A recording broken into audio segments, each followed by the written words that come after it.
আসসালামু আলাইকুম দর্শক, আশা করি সবাই ভালো আছেন।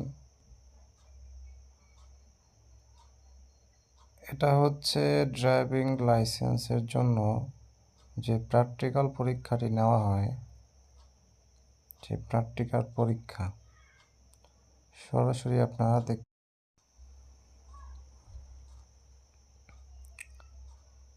যারা নতুন ড্রাইভিং লাইসেন্স করতে চাচ্ছেন বা করবেন, আপনারা যদি পাকাপোক্ত না হন, গাড়ি যদি ঠিকভাবে ড্রাইভ করতে না পারেন, আশা করা যায় আপনারা পরীক্ষায় বেশি ভালো করতে পারবেন না। তার কারণ হচ্ছে আপনারা যদি রিভার্সে গাড়ি ঠিকঠাকভাবে না নিতে পারেন, তাহলে কিন্তু আপনার ফেল। হ্যাঁ, আপনার যত পরিশ্রম এবং যত কিছু সব কিছুই আপনার একটা হয়ে যাবে।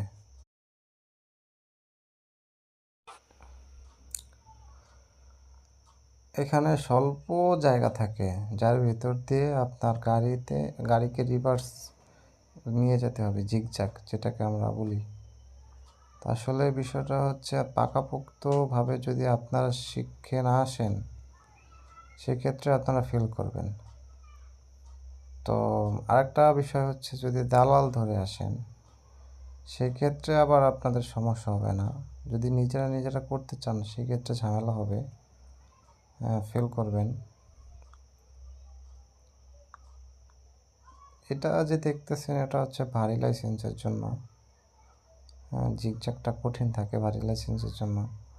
যারা নতুন লাইট লাইসেন্স করতে চাচ্ছেন, তাদের ক্ষেত্রে আবার সহজ থাকে। বিষয়টা হচ্ছে, তাদের জন্য এল পার্কিং দেওয়া হয়, এল পার্কিং। ওকে, সবাই আমার চ্যানেলটাকে সাবস্ক্রাইব করবেন, লাইক দিবেন, যাতে আপনাদেরকে পরবর্তীতে আরও ভালো ভালো ভিডিও দিতে পারি। ধন্যবাদ সবাইকে।